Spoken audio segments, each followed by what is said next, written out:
आहे ते मला सांगा. मी तुला गौरव आणि शाश्वत मोक्ष असेल. हे बाळूमामा, मला मार्गदर्शन करा, माझे रक्षण करा, माझ्या हृदयाचा दिवा प्रज्वलित करा आणि मला एक तेजस्वी तारा बनवा. मला एक तेजस्वी तारा बनवा. भक्तांनो, बाळूमामांचे अशाच प्रकारचे संदेश, भावनिक, प्रेरणादायी आणि महत्त्वपूर्ण विचार ऐकण्यासाठी आत्ताच आपल्या चॅनलला सबस्क्राईब करा. जय बाळूमामा. भक्तांनो, मित्रांनो, आजच्या संदेशाच्या माध्यमातून बाळूमामा तुम्हाला एक सुंदर अशी कथा सांगणार आहेत. जर का तुम्ही ही कथा मन लावून शांतपणे आणि शेवटपर्यंत ऐकली तर तुमच्या कसल्याही भयंकर दुःखाचा नाश होईल. भक्तांनो, ठीक आहे. तर ही कथा तुम्हाला ऐकल्यानंतर साक्षात तुम्हाला मामांचे दर्शन होणार आहे असे म्हणतात. भक्तांनो, ही कथा शेवटपर्यंत ऐकल्याने तुमच्या मनात जी काही इच्छा असेल ती इच्छा भक्तांनो 100% पूर्ण होईल, त्यात काही शंका नाही. मग ही कथा एवढी शक्तिशाली आणि पवित्र तर कशी आहे? नेमकी ही कथा कोणाची आहे? ही कथा आहे एका गिधाडाची.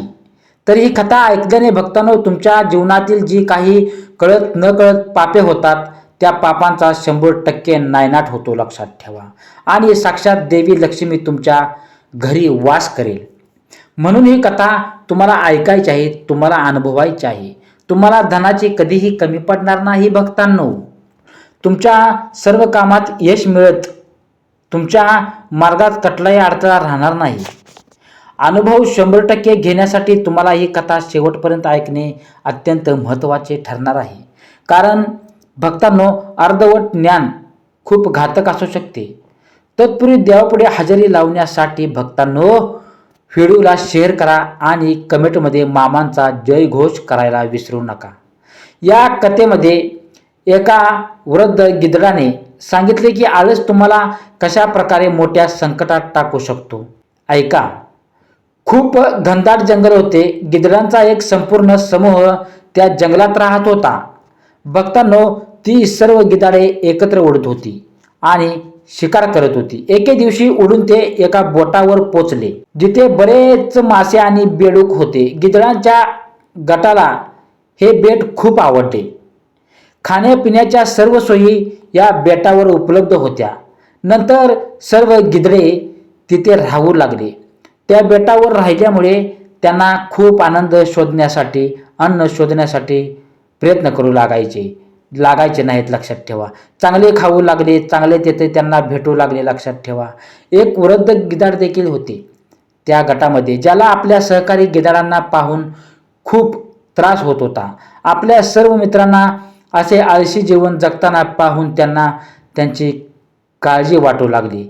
म्हातारे गिधड आपल्या सहकारी, आपल्या मित्रांना घेऊन शिकार करण्यासाठी कायमस्वरूपी प्रोत्साहन देत असे, जेणेकरून ते त्यांचे शिकार करण्याची कला कायमच विसरून नयेत. म्हणून म्हातारे गिधड म्हणाले, असेच आळशी जीवन जगत राहिल्याने शिकार करणे भक्तांनो पूर्णपणे विसरून जाऊ, असे ते म्हणाले. म्हणून आपण आपल्या जुन्या जंगलात परत जाणे खूपच चांगले आहे. म्हाताऱ्या गिधडाने बोलणे ऐकून त्याचे सर्व मित्र त्याची चेष्टा करू लागले, हसायला लागले. साथीदार गिधडांनी सांगितले की म्हातारपणामुळे त्याचा मेंदू काम देत नाही, म्हणून ते आम्हाला आरामदायी जीवन सोडून ते जगण्याचा सल्ला देत आहेत. एवढे बोलून सर्व गिधडांनी ते बोट सोडण्यास नकार दिला. नंतर वृद्ध गिधड एकटेच जंगलात परतले. बरेच दिवस निघून गेल्यानंतर त्या म्हाताऱ्या गिधडाने भक्तांनो आपल्या बेटावर जाऊन आपल्या सहकारी गिधडांना भेटण्याची योजना आखली. त्या वृद्ध गिधडाला भक्तांनो त्या म्हाताऱ्या गिधडाला आपल्या सहकारी मित्रांना भेटावसे वाटले. भक्तांनो, म्हातारे गिधड जेव्हा त्या बेटावर पोचले तेव्हा तेथील दृश्य पाहून तो थक्क झाला, आश्चर्यचकित झाला. तेथील दृश्य पाहून भीतीदायक होते. भक्तांनो, त्या बेटावर उपस्थित असलेले प्रत्येक गिधाड मेलेली होती. त्याचे मृतदेह सर्वत्र विखुरलेले होते.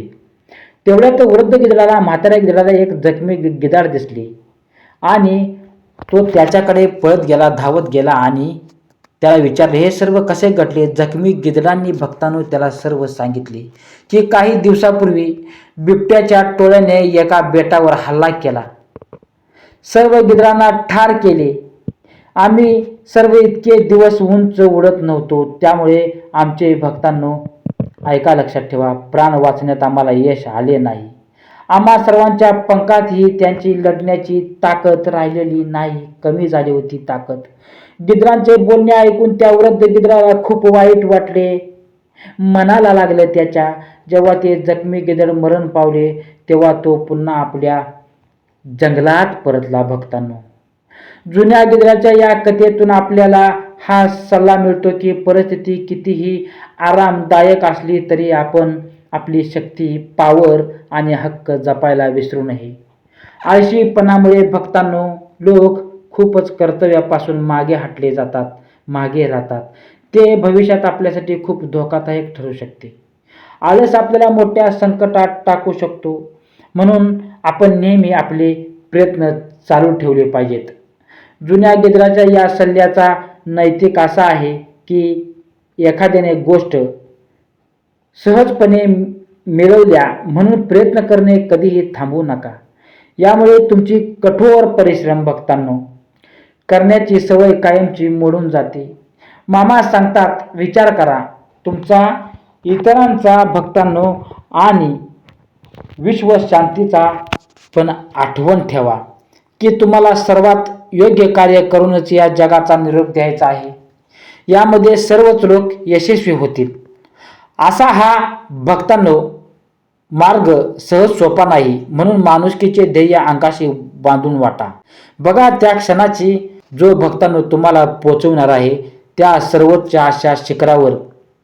पण ध्यानातही ठेवा, लक्षात ठेवा, ही यशस्वी होण्यासाठी इतरांसाठी निर्दयी शब्द वापरणे आणि वागणे कधीच योग्य होणार नाही.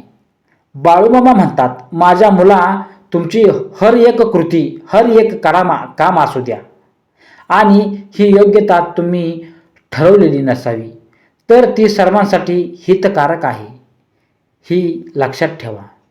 तपासून बघणे तेवढेच महत्त्वाचे आहे भक्तांनो. आता जरी तुम्ही पुष्कळ कमी आहेत, लक्षात ठेवा तुमचे काम, पण जर तू धनवान प्रसिद्ध असाल तर झुंडीचं काम समोरच लोक धावत येईल. सरते शेवटी भक्तांनो, सरते शेवटी मी तुम्हाला बनायचं आहे, लक्षात ठेवा. स्वतःचं आयुष्य स्वतःच बनवायचं आहे, एवढं लक्षात घ्या. मदत मागायला लाजू नका, परंतु इतरांवर विलंबून राहणे कधीच योग्य नसेल. त्यात यश लपलेले असेल.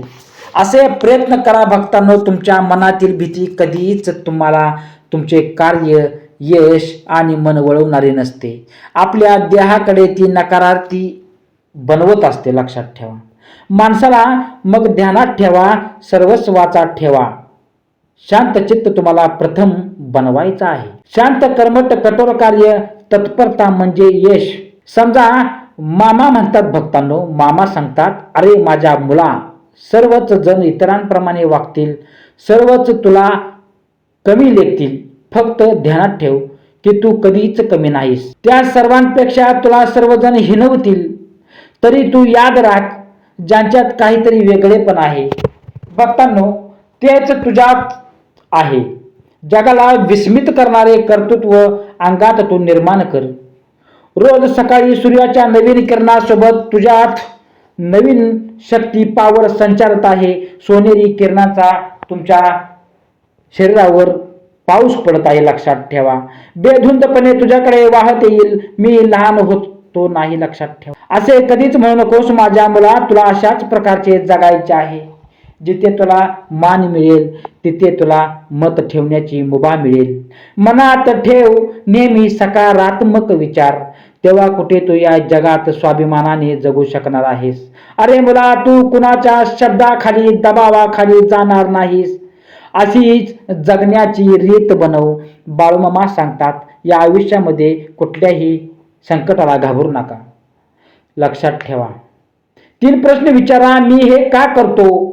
याचा परिणाम काय होईल? आणि हे कार्य कसे यशस्वी होईल? वाईट शक्ती आणि काटे यापासून वाचण्याचे फक्त भक्तांनो 2च मार्ग आहेत.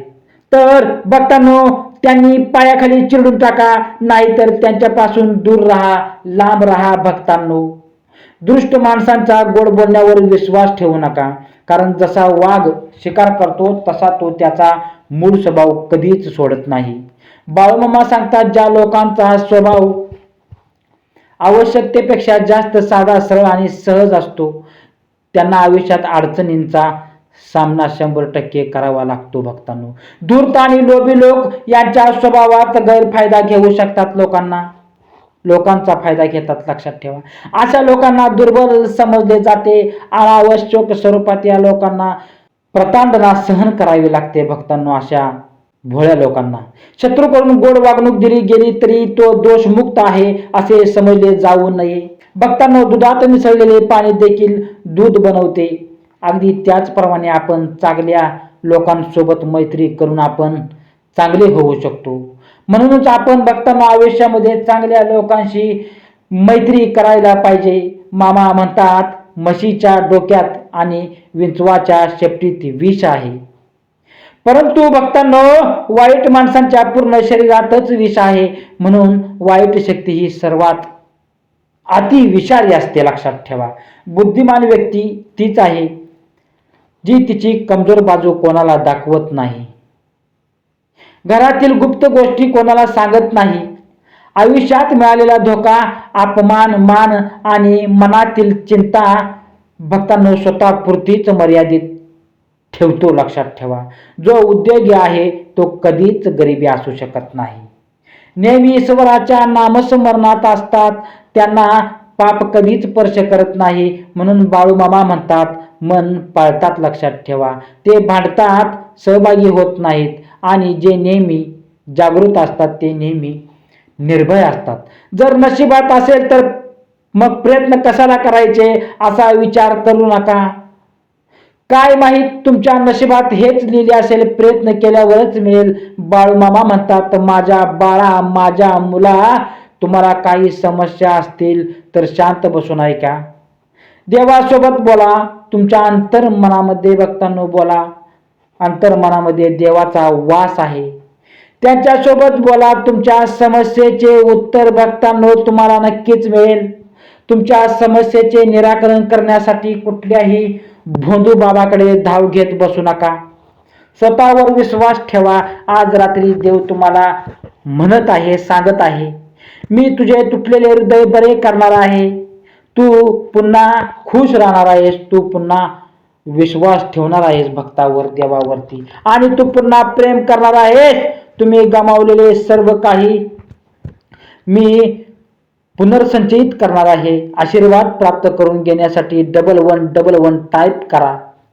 हा संदेश तुमच्या 5 प्रियजनांना शेअर करा. देव तुम्हाला सांगत आहे भक्तांनो, मी दोन्ही बाजूनी गोष्टीचा हलवत आहे. बंद दरवाजे उघडतील, नवीन नाती फुगतील भक्तांनो, आणि प्रार्थनाचे उत्तर दिले जाईल. देव आज तुला सांगत आहे, तुम्हाला भक्तांनो आज एक चिन्ह मिळेल की गोष्ट प्रत्यक्ष तुमच्या बाजूने काम करत आहेत. ते स्पष्ट आणि थेट असेल. मी तुमच्या समोर मार्ग तयार करीन. मामा सांगतात, येणाऱ्या नवीन वर्षाच्या काळात म्हणजे शेवटपर्यंत भक्तांनो तुम्हाला अभिनंदन ऐकू येईल. लवकरच तुम्हाला आनंदाची बातमी मिळेल. भक्तांनो, स्वीकार करण्यासाठी आत्ताच कमेंटमध्ये बाळूमामाच्या नावाचा जयघोष करायला विसरू नका. आणि भक्तांनो, देव महान आहे असे टाईप करून तुम्ही तुमची सहमती मला सांगा, दर्शवा. बाळूमामा सांगतात, माझ्या मुला, जर का तुमचा नशिबावर विश्वास असेल तर तुमच्या नशिबात जे लिहिले आहे ते तुम्हाला मिळेलच. आणि जर का तुमचा स्वतःवर विश्वास असेल तर तुम्हाला हवे असेल ते मिळेल. ज्या दिवशी तुमचे विचार मोठे होतील त्या दिवशी मोठे मोठे लोक तुम्हाला तुमचा विचार करणे सुरू करतील. भक्तांनो, लाईफ तुमचे आहे, कष्ट तुम्हालाच करायचं आहे. बाकीचे फक्त मजा बघणार आहेत. म्हणून तुम्ही फक्त आपल्या कर्माशी ठाम ठेवा. परंतु मुला, मजा बघणारे लोक सुद्धा एक दिवस तुम्हाला नक्कीच सलाम ठोकतील. मामा सांगतात, जी माणसे मनापासून तुमच्या आहेत ती तुमच्या जवळच येणार.